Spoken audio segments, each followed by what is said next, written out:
let's talk money. So, right now there's a lot of debate about a lot of things, but obviously in the US, there was the infrastructure bill. There's been bills in the past from CARES to RDOF to E-rate program, lots of programs that are driving a lot of money. Canada, I just, the one I saw, Brad, but I'm sure there's other ones.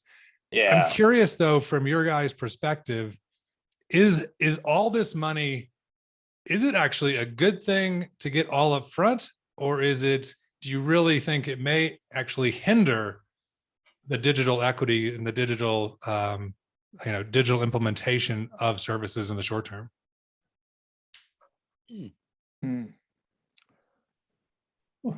Depends how you want us to answer that, from being entrepreneurs or better, from a community spending money wisely perspective. Because I think what we've learned in the States is every time we've done one of these big programs is, unfortunately, we learn what not to do on the next one, or at least we should be doing that, right?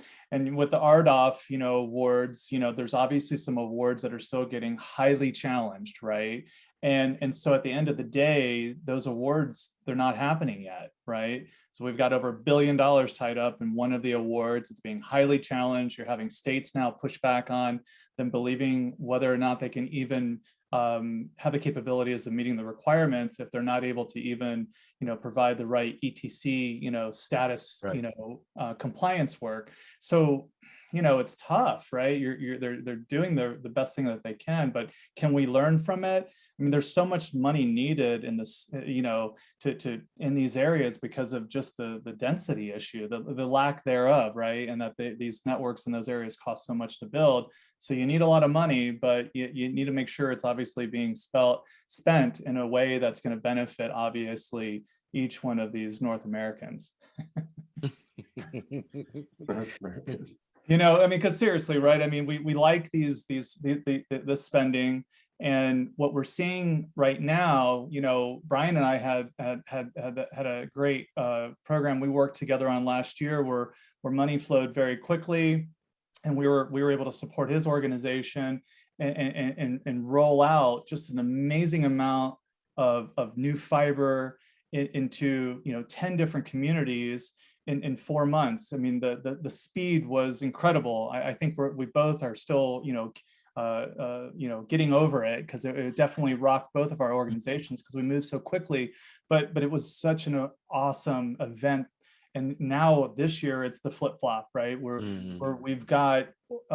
working with several different organizations that have been told they've been awarded the money, but since the Treasury hasn't been able to finalize exactly the rules on how they want it spent, it's holding up billions of dollars. So we're a little, and we went super fast, and now we're on the complete opposite, and we're going super slow. So the difference between policy, we all agree, let's give money, versus go to market. Like, how do we actually execute it? Yeah.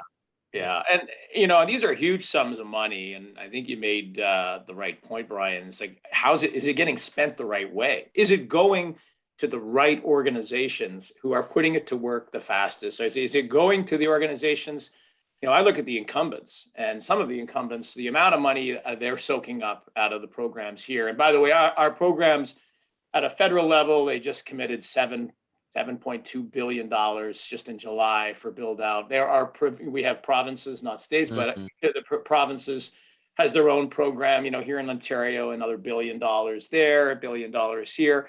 And my concern is that the money is padding the already rich margins and high dividends of the incumbents, right? So, these are the same companies in Canada that lined up to get COVID wage subsidies during, the beginnings of the pandemic, took hundreds of millions of dollars, just like they're taking broadband funding, and they raised their dividends to shareholders. And the money's going, and they paid the biggest executive bonuses ever. So I don't know if that's going to the people, and I'm looking at organizations like mine. I'm looking at organizations like some of you are involved with, here on this call, and the objective here is to get people connected, right, to the people, the places, the priorities that matter most to them, and leveling the playing field for those underserved markets that, like, quite frankly, the reason they're underserved is because the incumbents didn't want to go there, and sacrifice their high profit margins until they got all these subsidies. It's not about whether it's viable or not viable. It just wasn't viable enough.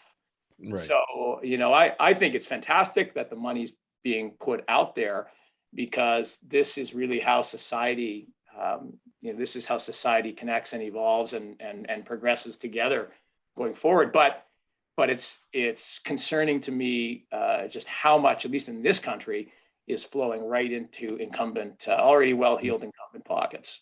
And the speed with which they spend it and actually roll it out is very disappointing. I think at least the good news in the US, Brad, is that on one level, the states are the channel, which is different.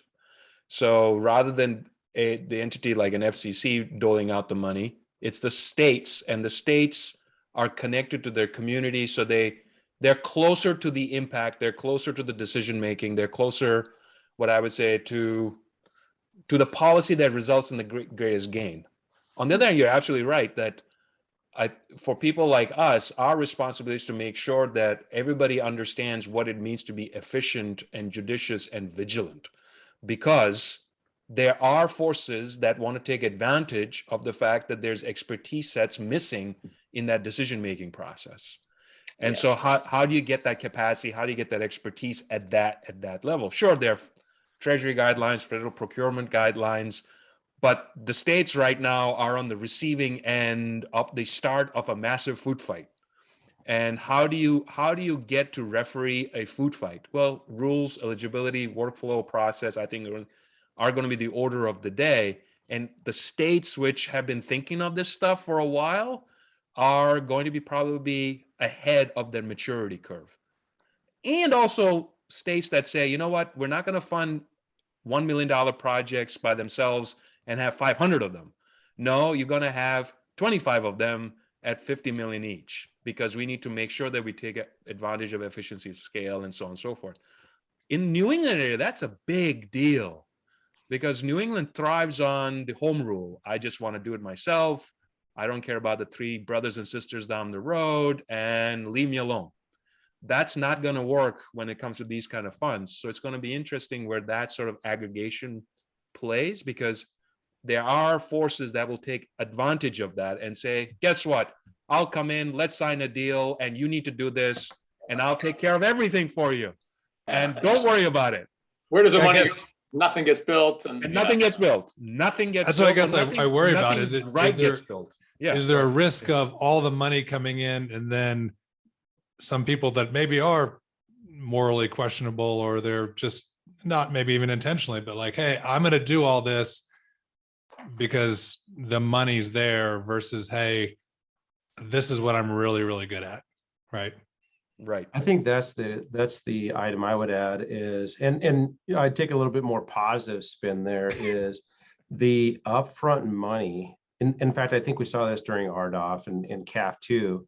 People started looking at that like it's an investment, right? So the barrier of entry was lowered, and now people that weren't in the business, or a provider that was willing to go out and take more risk and take on more borrowing and whatnot, was willing to step up and say, okay, I'll participate in CAF 2, I'll participate in RDOF. Now this money comes down the pipe, and it's pretty transformative. We have a program in Wyoming that set aside in 2018 funds for a community to do a public-private partnership with a provider. And what's interesting about that is the rules around it have made it hard for that money to be used, but just the money being there made a bunch of people step up their game. And so having the funds up front makes everybody up their game, because they've got to either defend an area or go after an area. And then conversely too, you now have the more potential for the needle to move, because I think we can agree that when the process is more controlled and there's fewer competitors, it spreads out on a timeline, right? And so like last year, CARES funded projects were 4 months, right?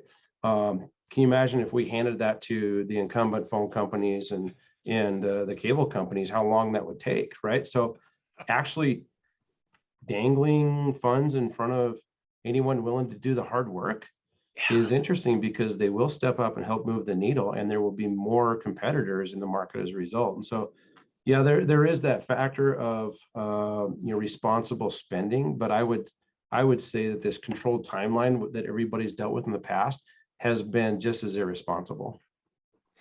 Yeah, I think you're right, Brian. I mean, when the money gets announced, everybody, picks up their sticks and just starts running. And even the sleepy incumbents, for fear of losing that community, this community, they start moving faster. And I think, whether they take the funding or not, whether they are awarded the funding or not, you get increased competition, you get accelerated deployment, and you get consumer choice, which leads to affordability. All of the things I know Karim talked about, earlier, that democratized broadband, and I think we're getting that from these announcements. I'm always reminded, of course, though, that it's our tax dollars, that we still want to make sure there's accountability for what happens. But I do agree, the effect of the program itself goes beyond just the recipient of the funding. Yeah, really gets the market churning. I love that. Yep. Innovation, right? Always, absolutely.